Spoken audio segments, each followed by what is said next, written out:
Looks like both players are taking a mulligan here. Which deck do you think is better at taking mulligans? Certainly Hammer Time. I mean, Hammer Time you can win on 4s regularly. Yeah, well, you need specific cards to win with Living End. You also kind of need a, a larger number of cards because while you're drawing a lot of cards with cyclers, they're just replacing themselves. Yeah, definitely. And also, of all the decks in Modern, I think that Living End has the highest density of pitch cast cards. So like every time you pitch cast a card, you are actually 2 for 1ing yourself. So it is definitely a card that really likes to have 7 to start. Yeah. Or definitely a deck that likes to have 7. Well, is there more pitch cast cards in there than Rhinos? It's probably about the same as Rhinos, I guess, right? Yeah. We have another mulligan here for Matt, it looks like.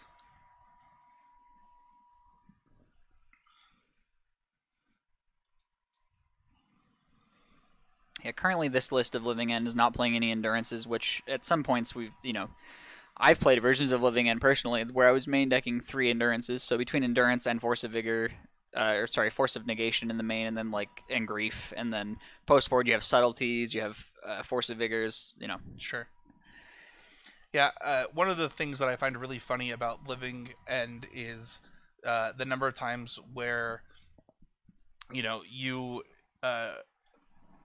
in the mirror, we had a match yesterday that Josh was telling me about where there were a ton of endurances in play, and I'm like, that sounds like a really long mirror match. Yeah. Yeah, that mirror match can definitely be pretty tricky to navigate. It ends up being a lot of trying to hard cast Curator of Mysteries and trying to just present enough threats to make your opponent have to Living End, and then you can Living End, and yeah, it gets weird. What do you see in Spencer's hand? Oh, he's not fanning it out anymore. It looks like Matt is fanning his out. It's really hard to see the player's hands clearly. It's like potentially a Sigardazade from Matt here.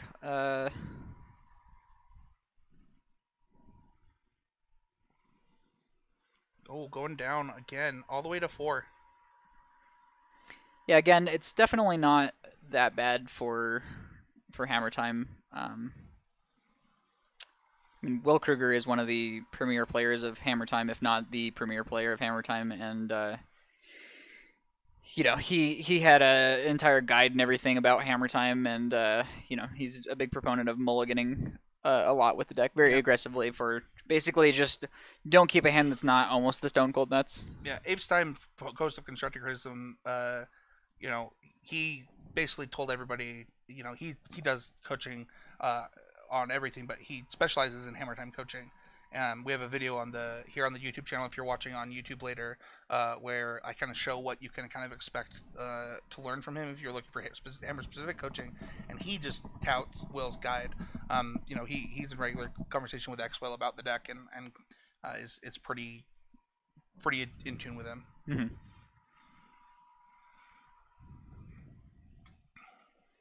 That looked like I saw everything that you need. Yeah, at least when you're on 4, you're probably pretty interested in just keeping Urza Saga. It's also possible that they know the matchup that they're facing here, and that could be impacting some of their mulligan decisions as well. A tournament this small, you kind of tend to know what people are playing by round 4. Yeah.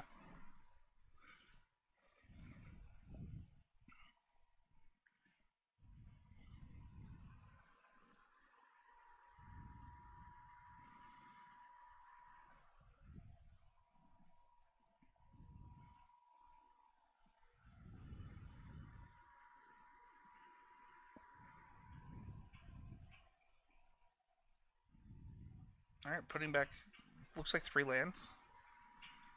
Yeah, they were at least one Ink Moth Nexus, and I believe an Urza Saga got put back, so... I think a Hollowed Fountain also got put back. Okay.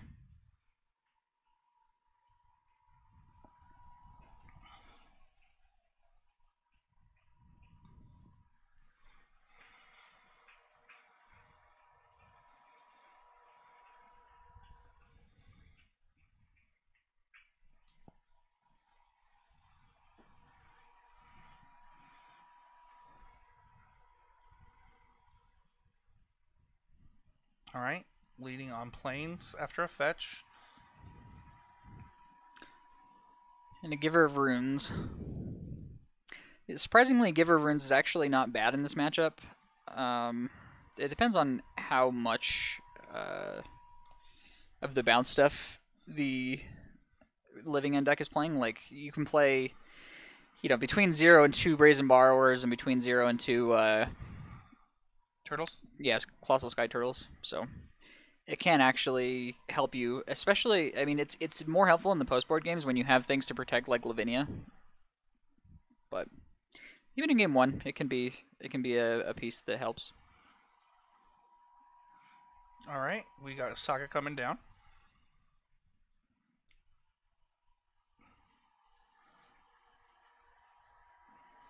Like they drew a Stoneforge Mystic to me, and it is the case. Excuse me.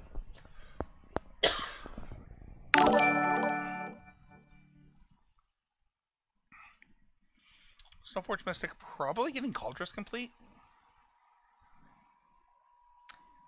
Yeah, I think they already had a hammer in hand, so. And with the Saga in play, that I don't see a reason to get another hammer here. So your options are really Paradise Mantle, Cauldron Complete, or Shadow Spear, and it does seem like Cauldron Complete is probably the get here. And that is what Matt would get. Alright, Steam Vents coming into play tapped there for Spencer.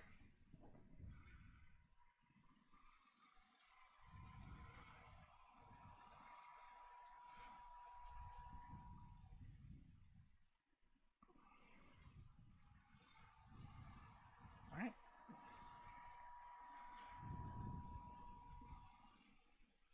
No Cycler on one. What do you think that says about Spencer's hand?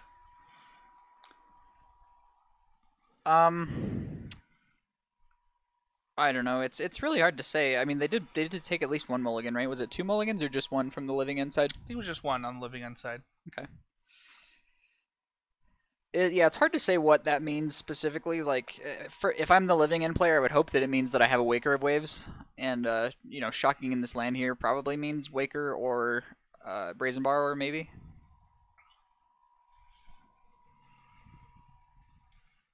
Breeding Pool, untapped. Grief. Gonna be able to take that Cauldron Complete or that hammer. Probably the Cauldron Complete is coming out. Yeah, taking Cauldron Complete here makes a lot of sense. It's certainly going to slow down the clock, although it leads to more potential of you dying in the next couple of turns, depending on what the rest of the cards are in hand.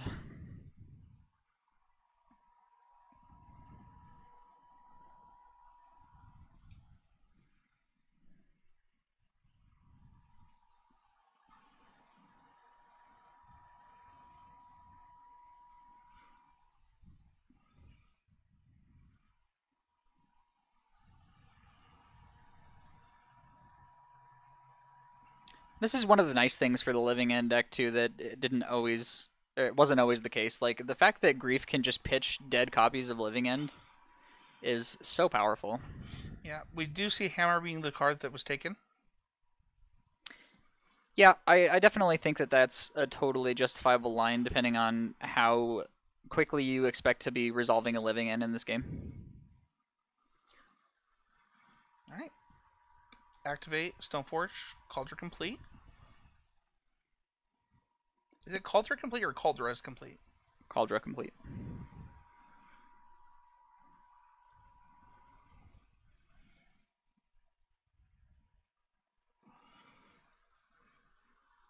What's also interesting is that it looked like Spencer had a Beseiju in hand, so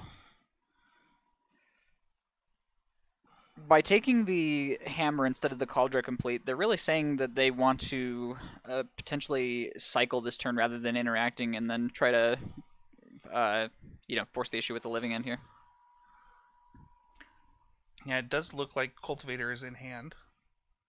It looks like Cultivator, Riverwinder, Beseiju. I'm not sure if they have a Cascade spell just yet. Cultivator will be the first cycle. There's the River Winder. There's a Living End Yeah, to the they do have draw. another copy of Living End. How many? Okay, they are playing 4 copies of Living End. It's not always the case, especially in the past. People were playing 3 copies of Living End a lot, and there was a real risk of just drawing all of your Living Ends.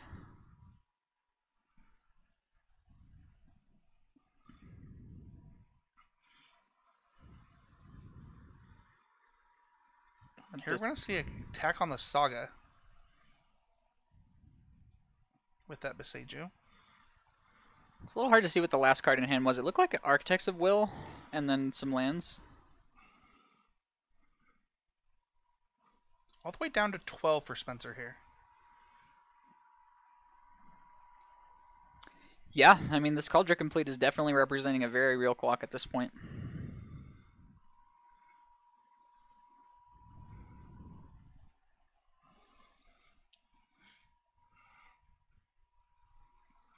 Come on, Spencer, do our name proud.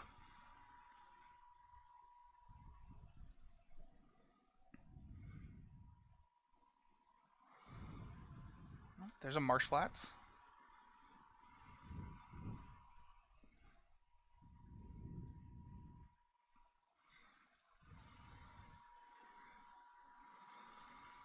It is also pretty interesting to see that Matt decided to play the Otawara last turn, because I believe that they have a Scalding Tarn in hand as well. Or, sorry, Spencer. And that really says something about the direction that they expect this game to take, right? Like, they don't feel like they want to interact with this Cauldron through, like, an Otawara or anything like that. They really want to just close out this game before any of this matters. What's even more interesting just about that line, too, I don't know if it's more interesting, but Otawara also can kill the token because it's colorless, and it wouldn't be protected from the... I believe Giver Rune says colorless as well. Oh, does it's it? Any color or colorless. Yeah. Oh, wow. Take that, Mom. Yeah. You can tell which one of those that I've played with more of. Yeah. Huh. I think I've played with both of them quite a lot at this point, so... It's like we did find a Violent Outburst. Okay. We're cooking with gas now. Yeah. I don't know if they are aware that there are no blue spells in the main for Matt. Well, they're going to Violent Outburst now. Okay.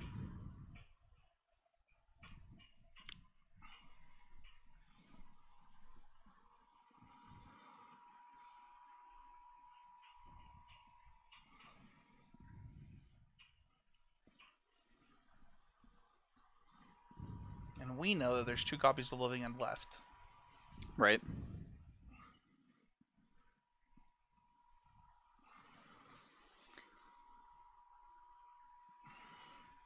Yeah, Architects of Will is going to re-enter in addition to, you know, probably close to lethal power, if not actual lethal. Normally, in this context, you would architect your opponent to make it to where they're not going to draw any outs or potential lethals, but with Matt having the fetch land up, there's probably minimal value in targeting them with the architect.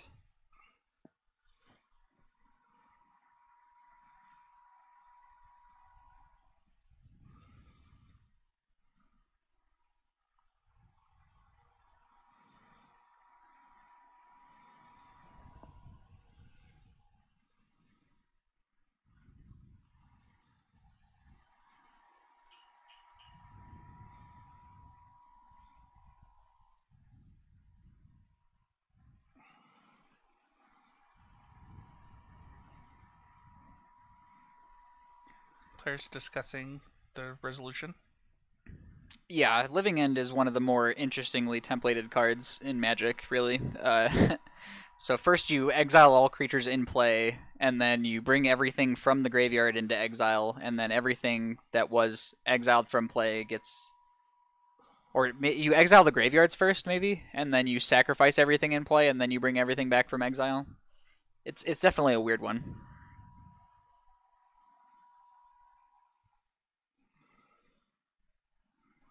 Looks like we have a table judge potentially reading the card. Yep.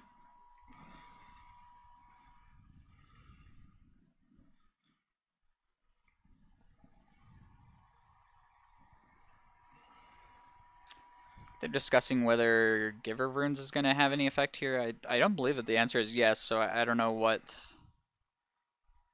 Yeah, I believe that this board will go away and a new board will show up on Spencer's side. Yeah.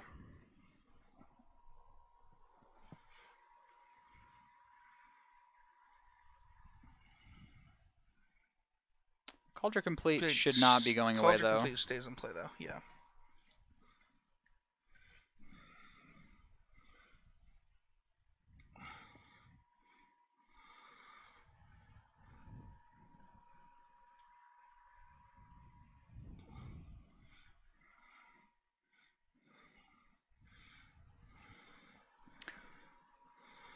Alright, looks like Spencer is going to elect to Architect targeting Matt here, which is fine. I mean, you do get some information out of your opponent's deck, even if they are going to shuffle it away anyway.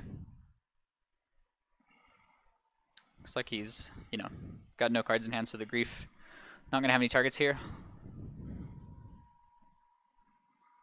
There's a local Utah player who thought seized former Magic Pro at SCG in Las Vegas, or an Invitational. And the player just waved their hands like that. Yeah. It was a great story. Yeah, truly a classic.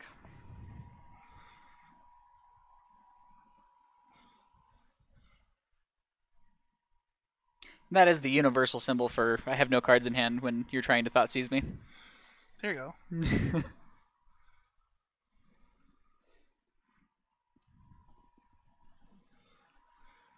Yeah, I'm very confused about what's happening here with this Cauldron Complete. Maybe there's something that we're not understanding, but... No, I've messaged the judge to let them know. Okay, yeah, I suspect that the Cauldron Complete is supposed to be on the battlefield, but... probably not going to impact this game too much. Yeah, I'm counting 3, 6, 11, 15 power this turn. It's 3, 8, plus 7, yeah, 15. That's what you counted, right? Yeah. Okay.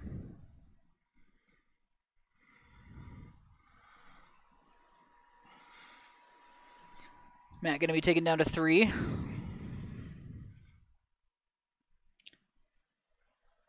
With no cards in hand, I can't imagine that there's an out. Even more than that, I'll go harder than that. There is no out here. We are drawing dead. As Yeah, they say. yeah. Matt will concede, giving Spencer the first game. What do you expect to see out of Matt's sideboard here? So for Matt, I expect to see Draneth Magistrate, Lavinia's. He has multiple copies of Lavinia, 2 specifically. Those will definitely come in. You could make an argument for Sanctifier, although I don't think it's a good one. And you're also bringing in the 3 copies of Spell Pierce, definitely. Yeah. So that's already 6 cards in that are all very good in the matchup. So I don't think you need to go any farther than that. You probably do actually want to keep in the Giver of Runes in this matchup, although it's kind of close. It feels kind of clunky. It is a little bit clunky, but the thing is, like, if you can just play Giver on 1 into Lavinia on 2, it's actually really hard to beat from the Living End side. So, as far as from the Living End side, we're definitely going to see Force of Vigors coming in, Foundation Breakers coming in. What does Foundation Breaker do? It's a 1 and a green to evoke a 2/2 that destroys an artifact or enchantment on ETB. I think it costs 4 for the hard cast mode, but that almost never comes up. Yeah. So it's a naturalized that's also a 2/2. Sure. That goes to the graveyard. Is it? You said it's 1 and a green? Yes. And we do actually see a sideboarding out of at least 1 Living End there for Spencer. Yeah, that is one of the appeals of playing 4 is that you can side 1 out a lot. The reason to play 4 over 3 is, in addition to sometimes getting unlucky and drawing all copies of your Living End, is in counterspell matchups. Sometimes your best plan is just to like kind of brute force it, like you just cast Shardless Age or like Violent Outburst on end step, Shardless Agent on your turn or whatever, and you're just trying to jam it into the counter magic. Yes, exactly. Yeah, and the problem is if you're only playing 3 Living Ends, you only get so many tries of that before you just have no Living Ends left in your deck. Right. Makes a lot of sense. One of the questions comes from Professor Friendship. Wants to know if there are any Anger of the Gods being brought in. No. Anger of the Gods would be definitely a spicy one because neither of these decks have red mana. There were. Isn't there steam vents in the? Oh yeah, I guess they do play. Yeah, they do play a little bit of red mana in the. So for whatever reason, I never really think of Living End as a teamer deck, although it technically is, right? Like it always, in my mind, it's always a Sultai deck, but just because of grief, I guess you're really never casting any black cards. I mean, this particular list of Living End actually does have a copy of Sunken Ruins, which you can cast grief and in dire straits you can cast a Living End with, but sure. At any rate, there are no Living Ends. Or sorry, there are no Anger of the Gods in this sideboard, and even if there were, I think that I probably wouldn't bring it in this matchup. All right, players are shuffling up, getting ready to present. They are done sideboarding, so let's head on down. The main reason being that Living End basically functions as Anger of the Gods, right?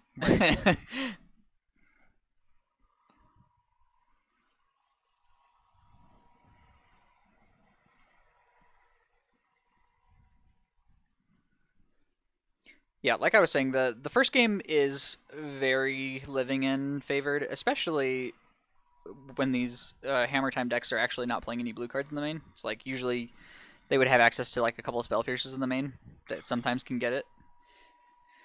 But post-board, it actually gets a lot closer. Like, Lavinia is actually a really hard card to beat, specifically. All right, players drawing their openers. See if Matt can keep a 7.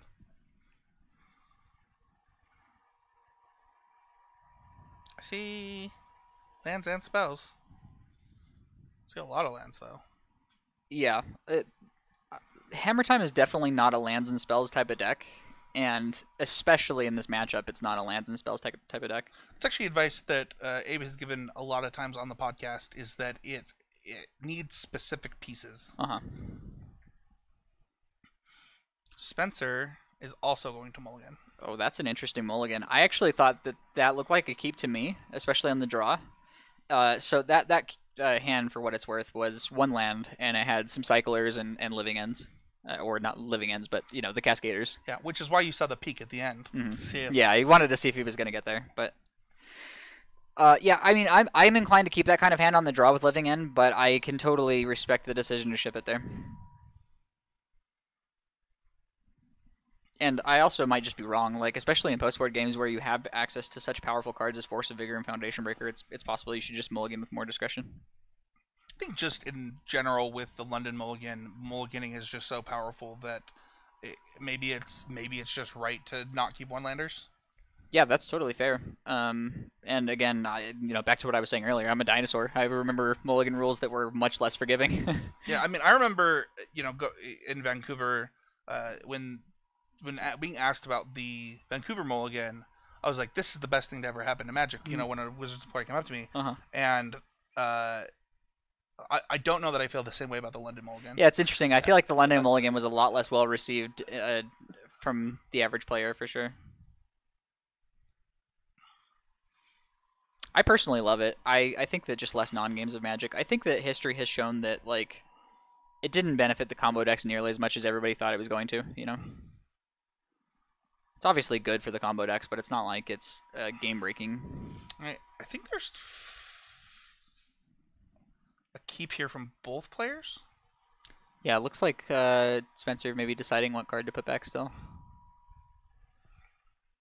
Probably going to be a land, just deciding which one.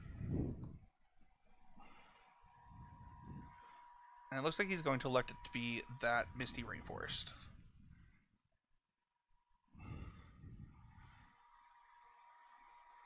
Alright, I do believe that we have Sigarda 8 on 1 here. Definitely part of the strategy for winning.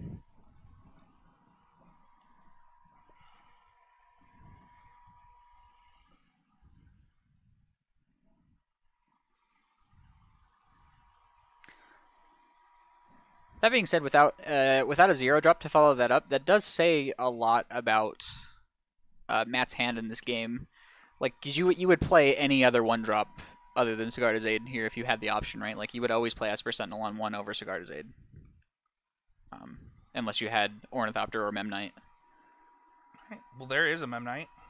Yeah, that looked like it was just drawn off the top.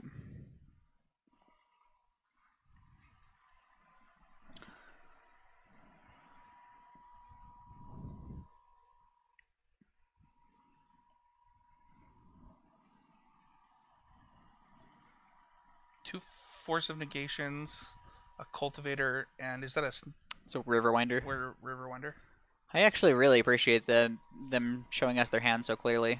Honestly, both players are doing a pretty good job of showing us their hands.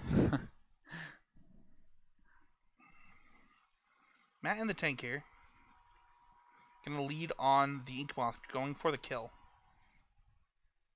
Yeah, I like this line. I think that they had an Urza Saga as their other land in hand, but that strikes me as just too slow of a plan in this kind of matchup. Like, I really like the idea of just Stoneforge, grabbing a hammer and just having this Ink Moth to try to, punch it through.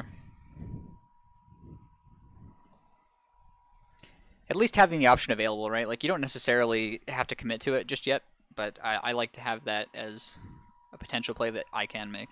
What's nice about this line is you can take this line before the 3 lands are available to the living end player too. Mm-hmm. Yep, definitely true.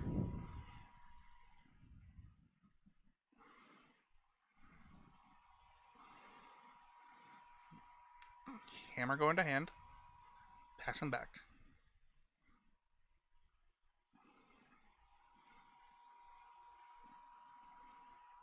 Cycling Cultivator first.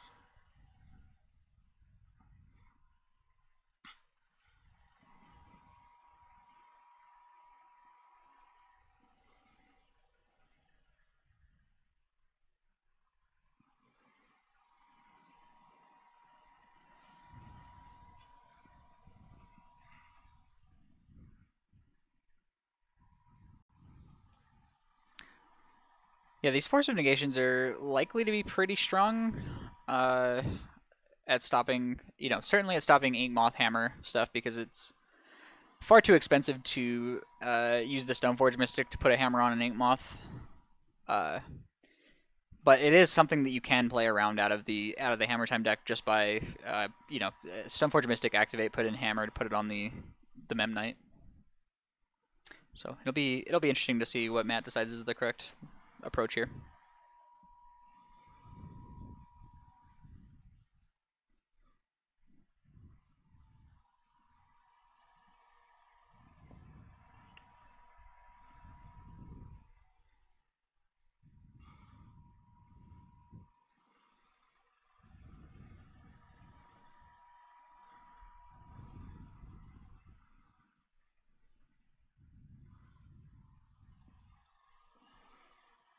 Alright, we do have an activation.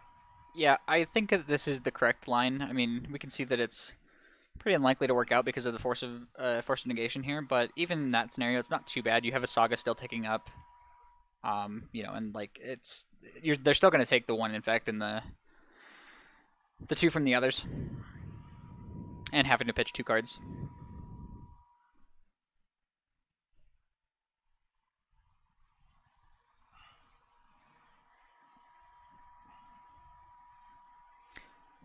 Honestly, a pretty interesting decision at that point as well, choosing to pitch, what to pitch, I guess, more than anything. Like, I believe Spencer's hand still lacks a Cascade effect. So, like, there was definitely an argument for pitching the Force of Vigor, or sorry, the Force of Negation rather than the Curator. The Cycler, yeah.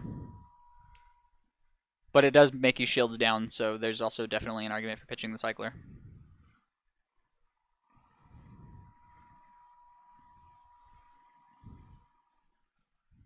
Waker Wave's definitely a really good one in this spot.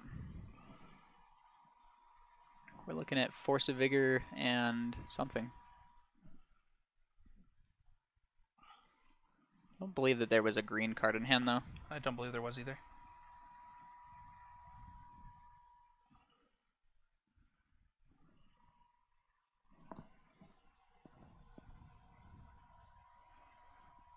That is another one of the appeals of Sky Troll to me over Brazen Borrower, is that it pitches to your green cards as well as your blue cards. I think Sky Turtle is honestly just a huge get for the deck overall. When I saw that card, I was memeing that I just wanted a world in which it saw play, Mm-hmm. but it actually is a really good get here. Mm-hmm. Yeah, people have not been favoring it, but there are reasons that I definitely like it. It provides a very easy living in. Like, there are plenty of matchups where you're really low on graveyard resource, and a 7/6 flying ward 2 or whatever is actually really hard to deal with just by itself. Right. And the regrowth mode is not bad. The bounce mode is pretty good. And again, pitching to multiple different colors is also very, very good for the deck. I find that it's one of the reasons that Architects of Will is so good is because it pitches to both Force of Negation and Grief. All right, we have an animation of the Inkmoth, another attack here.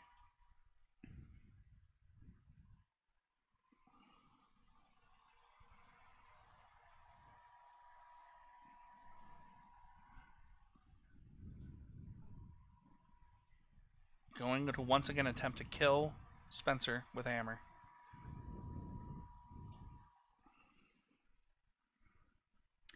Yeah, not really a lot of decision points on that one. Like, if you don't counter it, you're dead. So,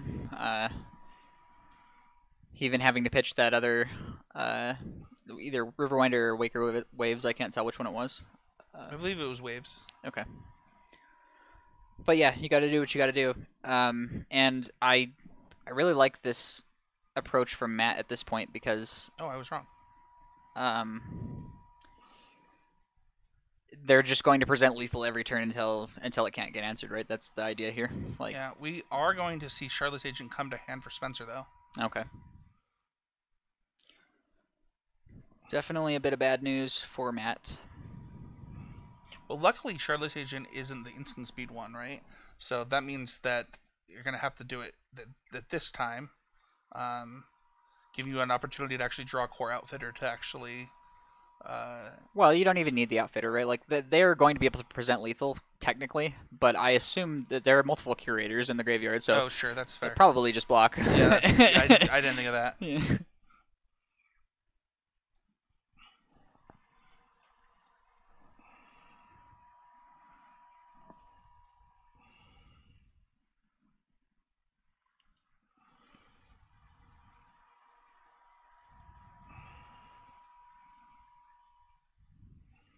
Oh, wait, doesn't that also just stop Inkmoth anyway? The whales? What? Does it not shrink their power? By 1. Oh, but sure. it's going to have a hammer on it, right? So. Sure. Yeah, actually, technically the Inkmoth isn't presenting lethal, right? Because it's only 11. It's going to go down to 9. Although I think they have one infect counter. They have 2 infect counters. Oh, they have counters. 2. Yeah, so okay. Yeah, it would be lethal.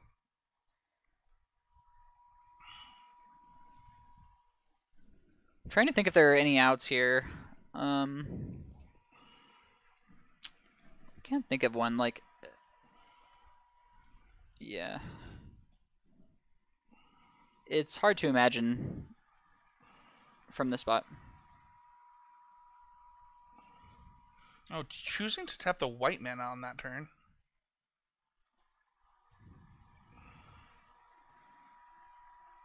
Yeah, it probably doesn't end up changing anything, but yeah, they could have.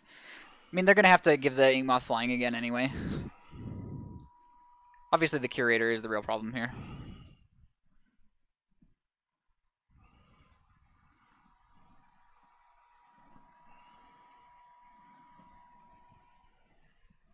I guess Path to Exile is the out if they cited in Path somehow.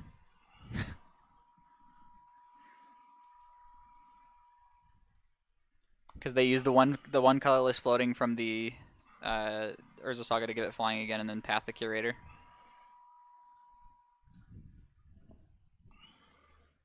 Right, Curator will go to the graveyard. I guess are they not? Yeah, they might not be dead. So it looks like Living End has 7, 14, 16, 18 power in play. So technically, if they draw another hammer, they can win with Inkmoth. It would be hammer number 4, I believe. But it's always the 4th one that gets you, so.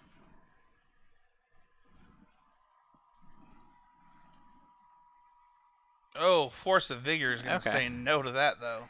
Yeah, that's definitely going to make it difficult. So now we need the last card in the hand to be either Hammer or Aid. Well, because of the attack here, Core Outfitter also would... Core Outfitter. No, and Hammer. it needs to be Hammer Aid still, just for mana reasons. Oh, But because you have to have one to activate the... Yeah, I do actually think that attacking with both of the Shardlesses is actually a little bit of a mistake because it will be infect damage on the ground if they have Hammer Sigarda's Aid here. Right. So... Oh, that's not actually true, right? They could just They just give it they can just do it in combat. Yeah. They definitely have flash that way, so oh yeah, it that doesn't matter. sense. Yep.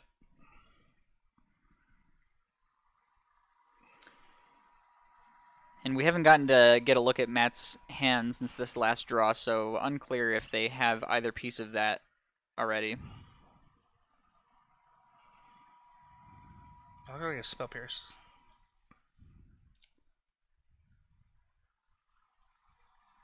And that'll do it. Spencer will take this one down 2-0 over Matt, putting Living End in a pretty good position to top 8.